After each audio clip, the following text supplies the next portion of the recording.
Chapter 3 তে বলছে প্রমাণ করো যে প্রত্যেক অভিসারী অনুক্রম সীমাবদ্ধ, বিপরীত ক্রমে কি ইহা সত্য, তোমার উত্তরের সাপেক্ষে যুক্তি দাও।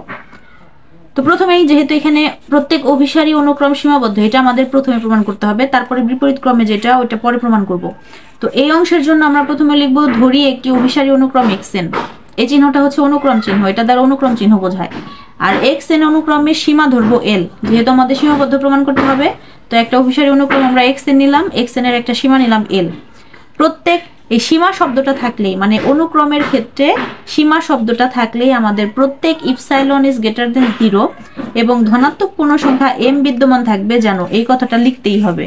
সীমা যদি থাকে, মানে সীমা শব্দটা থাকলে এই কথাটা আমাদের সবসময় লিখতে হয়। তো প্রত্যেক ইপসাইলন ইজ গ্রেটার দেন 0 এবং ধনাত্মক পূর্ণ সংখ্যা m বিদ্যমান থাকবে যেন modulus of xn minus a less than epsilon হয়, for all n greater than or equal হয় m। এখন এই মডুলাস চিহ্নটা যদি উঠাই দিতে চাই, একটা প্লাস মাইনাস আনতে হবে আর এটাকে ব্র্যাকেটে লিখতে হবে। তো এই আমরা এই মডুলাস চিহ্নটাকে উঠাই দিব, প্লাস মাইনাস আনলাম আর এখানে যা আছে সেটা ব্র্যাকেটে লিখলাম, এখানে যা ছিল লিখলাম। আচ্ছা, প্লাস মাইনাস মানে হচ্ছে এখানে প্লাস xn মাইনাস l এই অংশটা আছে আর মাইনাস xn মাইনাস l অংশটা আছে। এটা তো ডিটেলসে বলার কিছু নাই, মানে এটা আমরা জানি ছোটবেলা থেকে এগুলা করে আসতেছি। তো প্রথমে আমরা মাইনাসেরটা লিখি, ঋণাত্মকটা আগে লিখবো, মাইনাস এই অংশটা লেস দেন ইপসাইলন, আবার প্লাস এই অংশটা লেস দেন হবে ইপসাইলন, যেহেতু দুইটাই ইপসাইলনের থেকে ছোট, প্লাসেরটাও মাইনাসেরটাও, তো দুইটাই ইপসাইলনের থেকে ছোট চিহ্ন দিলাম এবং দেওয়া হয়েছে এখানে। আচ্ছা, এরপরে হচ্ছে এই অংশটা আমরা প্রথমে কাজ করব। তো এই অংশটা নেওয়া হয়েছে, তারপরে হচ্ছে এই অংশটা নিয়ে আমরা কাজ করব।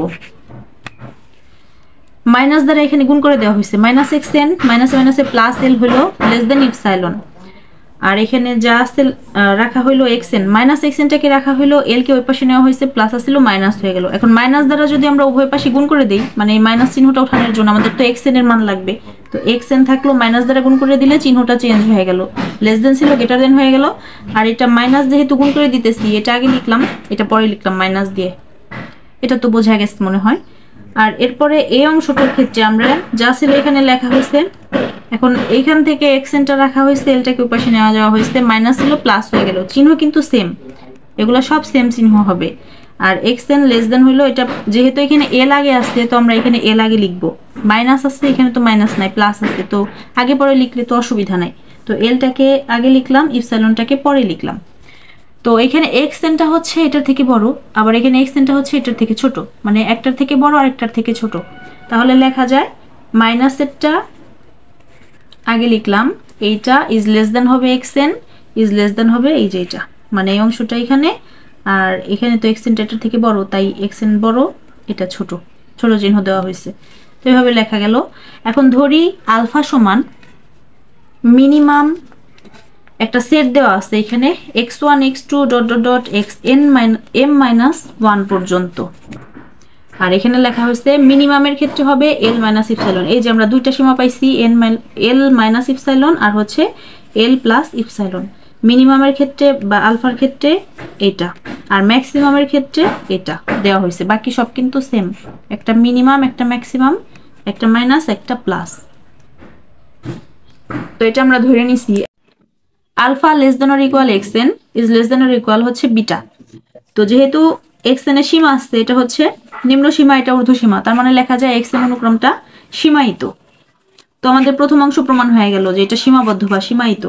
পরের অংশ বিপরীত ক্রমে এটা সত্যি কিনা সেটা দেখার জন্য আমরা একটা অনুক্রম xn নিব, যেখানে xn অনুক্রম সমান হচ্ছে -1 এর পাওয়ার n, এই আকারের একটা অনুক্রম। এখন n এর জায়গায় যদি আমরা 1 বসাই, -1 এর পাওয়ার 1 মানে কি হবে, -1 হবে। আচ্ছা, এরপরে হচ্ছে যদি আমরা 2 বসাই, -1 আগে হবে। এরপরে যদি আমরা n এর জায়গায় 2 বসাই, মাইনাস যুক্ত সংখ্যা পাওয়ার যদি জোড় সংখ্যা থাকে তাহলে কি ওটা প্লাস হয়ে যায়, তো আমরা পাবো 1। 3 বসাইলে পাবো -1, তারপরে হচ্ছে 4 বসাইলে পাবো 1। তো এইভাবে চলতে থাকবে, তাই ডট ডট দেওয়া হয়েছে, অনুক্রম চিহ্ন দেওয়া হয়েছে। এখন xm অনুক্রম 1 দ্বারা ঊর্ধ্বে সীমায়িত এবং -1 দ্বারা নিম্নে সীমায়িত হবে। এটার দুইটাই সীমা, একটা হচ্ছে 1 একটা হচ্ছে -1। সংখ্যাগুলোর দিকে তাকালে আমরা দেখতে পারি যে xn যে অনুক্রমটা এখানে সংখ্যা দুইটা, -1 আর 1। তো -1 দ্বারা নিম্নে সীমায়িত আর 1 দ্বারা হচ্ছে ঊর্ধ্বে সীমায়িত হবে। তার মানে xnটাকে এভাবে লেখা যায় -1 less than xn less than 1। এখন xn সমান যে আমরা অনুক্রমটা ধরলাম এই যে এটা সেটা লেখা হয়েছে, উভয় পাশে লিমিট আনা হয়েছে, limit n tends to infinity আনা হয়েছে, উভয় পাশে আনা হইলো। এখন n এর মান যখন জোড় হবে তখন এটার মান হবে 1, আর n এর মান যখন বিজোড় হবে তখন এটার মান হবে -1। তো সেইটাই লেখা হয়েছে এখানে। সুতরাং অনুক্রমের লিমিট অনন্য না, মানে লিমিট একটা না, লিমিট হচ্ছে এখানে দুইটা, বা সীমা হচ্ছে দুইটা কিন্তু একই সীমা না, দুইটা আলাদা আলাদা সংখ্যা, যার জন্য লেখা হয়েছে অনুক্রমের লিমিট অনন্য না, সুতরাং অনুক্রমটি অভিসারী না। অনন্য লিমিট না হলে সেটা অভিসারী হবে না। তো এটাই হচ্ছে আমাদের প্রমাণ। পরের একটা প্রশ্ন আছে, বাস্তব অনুক্রমের সীমা বলতে কি বোঝায়? প্রমাণ করো যে প্রত্যেক অভিসারী অনুক্রমের একটি ইউনিক সীমা বিদ্যমান। এই অংশটা ক বিভাগের জন্য করে নিবা। পরের অংশ প্রমাণ করব। ধরি একটা অনুক্রম xn, এখানে ইউনিক সীমা মানে হচ্ছে অনন্য সীমা। অনন্য সীমা কখন হবে? যখন দুইটা সীমা একই হবে। মানে দুইটা সীমা আমরা যদি মনে করি L1 আর L2, দুইটা সীমা যদি আমরা দেখাতে পারি L1 সমান L2, তাহলে আমরা বলতে পারবো এই অনুক্রমটার অনন্য সীমা বা ইউনিক সীমা বিদ্যমান। তো এটা প্রমাণ করার জন্য আমরা একটা অনুক্রম ধরে নিলাম xn, xn এর দুইটা সীমা ধরে নিলাম L এবং L প্রাইম, দুইটা সীমা L এবং L প্রাইম। প্রত্যেক এই যে সীমা কথাটা থাকলে ইপসাইলন আসবে, m আসবে। তো এই প্রত্যেক ইপসাইলন ইজ গ্রেটার দেন 0 এবং পূর্ণ সংখ্যা m1 m2 বিদ্যমান থাকবে, যেন modulus of xn minus l less than হবে ইপসাইলন বাই 2। আচ্ছা, এর আগে ছিল ইপসাইলন, এখন ইপসাইলন বাই 2 আসলো কেন? কারণ সীমা দুইটা, তাই ইপসাইলনকে ভাগ করা হয়েছে দুই দ্বারা।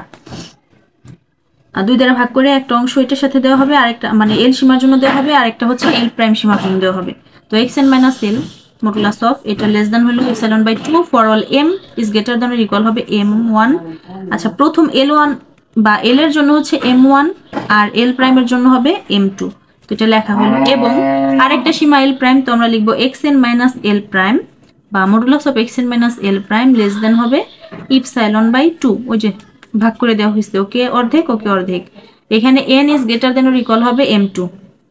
তো আমাদের নির্ণয় করতে হবে l সমান l প্রাইম। তো যার জন্য modulus of l minus l prime আমরা লিখলাম, সমান লিখতে পারি এই অংশটা মাইনাস হবে এই অংশটা, সম্পূর্ণটাই মডুলাস। এই অংশটা লেখা হয়েছে ব্র্যাকেটে মাইনাস এই অংশটা লেখা হয়েছে, সম্পূর্ণটা মডুলাস দেওয়া হয়েছে ইকুয়াল এখানে। এখন এটাকে যদি আমরা আলাদা আলাদা করে মডুলাস দিতে চাই, এই অংশটাকে মডুলাস, এই মাইনাসটা থাকবে না, প্লাস হয়ে যাবে, আর এই অংশটাকে মডুলাস দিতে হবে। এখানে চিহ্ন আসবে লেস দেন অর ইকুয়াল।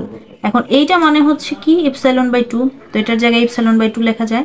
আবার এটা মানে কি, এটা মানেও কিন্তু এই যে xn, এটা মানেও কিন্তু ইপসাইলন বাই 2, এই যে এটা সমান ইপসাইলন বাই 2, এটা লেখা যায়। তো এইভাবে লেখা হলো half epsilon plus half epsilon মানে কি সম্পূর্ণ একটা ইপসাইলন। তো হচ্ছে এখানে ইপসাইলন যোগ করে দেওয়া হয়েছে, ইপসাইলন হলো চিহ্ন লেস দেন, তার মানে এইটা লেস দেন হচ্ছে ইপসাইলন, অর্থাৎ এটা সমান যদি আমরা এখন 0 ধরি, 0 ধরলে আমরা লিখতে পারি, আচ্ছা মডুলাস যদি উঠায় দেই থাকে l মাইনাস l প্রাইম সমান 0। তো এখান থেকে লিখতে পারি l সমান হচ্ছে l প্রাইম, দুইটা সীমা l এবং l প্রাইম দুইটা সীমা আর দুইটা সমান, তাহলে লেখা যায় সুতরাং প্রত্যেক অভিসারী অনুক্রমে ইউনিক সীমা বিদ্যমান। শেষ প্রমাণ। পরবর্তীতে একটা প্রশ্ন দেওয়া আছে, সংজ্ঞার সাহায্যে যাচাই করো যে একটা অনুক্রম দেওয়া আছে, এই অনুক্রমটা একটা কসি অনুক্রম। তো প্রথমে এই অনুক্রমটাকে আমরা xn ধরে নিব, ধরি xn সমান এটা, তাহলে এখানে n এর জায়গায় যদি আমরা m বসাই xm সমান আমরা পাবো n এর জায়গায় m বসবে। এখন ইপসাইলন ইজ গ্রেটার দেন 0 এবং n is greater than or equal m বিদ্যমান, যেন modulus of xn minus xm equal হবে, আচ্ছা xn এর যে মানটা এই যেটা মাইনাস xm এর যে মানটা এটা মডুলাস দেওয়া হয়েছে, যে মডুলাস ছিল সেই মডুলাস দেওয়া হয়েছে। এখন এটা সমান আমরা লিখতে পারি হচ্ছে আলাদা আলাদা করে লিখতে পারি, লেস দেন অর ইকুয়াল চিহ্ন আনা হলো, এটাকে আলাদা করে মডুলাস, মাইনাস উঠে গেল প্লাস হয়ে গেল, আর এটাকে আলাদা করে মডুলাস। এখন এটা আমরা জানি মডুলাসের ভেতরে সব পজিটিভ হয়, তো মাইনাসটা থাকবে না, প্লাস হয়ে যাবে, আর এখানে মানে মাইনাস জাতীয় কোনো কিছু থাকবে না এখানে মডুলাসের ভেতরে, তো মাইনাস থাকলো না, n এর জায়গায় 1 2 যাই হোক ওগুলা বাদ দিয়ে দিলাম, তো এখানে থাকলো 1/n, এখানেও সেম মাইনাস থাকলো না, m থাকলো না, থাকলো 1/m, কারণ m এর মানটা তো পরিবর্তনশীল, এখানে n এর মানটা পরিবর্তনশীল, তো এটা রাখা হলো না, নিচেটা শুধু রাখা হলো।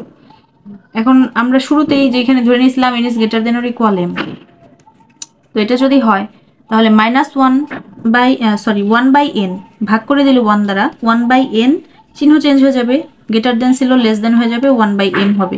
তো এখানেও লেস দেন চিহ্ন, এটাও আমরা পেলাম লেস দেন চিহ্ন। তো n এর জায়গায় আমরা কি বসাইতে পারি, m বসাইতে পারি, তাই আর আমাদের চিহ্নটা চেঞ্জ করার দরকার পড়ে না, এখানে যে চিহ্ন আছে সেই চিহ্নটাই থাকবে। কিন্তু n এর জায়গায় যদি m এর জায়গায় যদি আমরা n বসাইতে চাইতাম চিহ্নটা কিন্তু পরিবর্তন করে দিতে হতো, তো দরকার নাই, n এর জায়গায় m বসাই দিব, এই যে n এর জায়গায় m বসাইলাম। তো এটা যদি আমরা যোগ করে দিই 2/m পাবো। তো এটাকে ধরলাম আমরা এপসাইলনের থেকে ছোট। তো এটা যদি এপসাইলনের থেকে ছোট হয়, এই যে অংশটা এটাও এপসাইলনের থেকে ছোট হবে, তো সেটাই লেখা হয়েছে।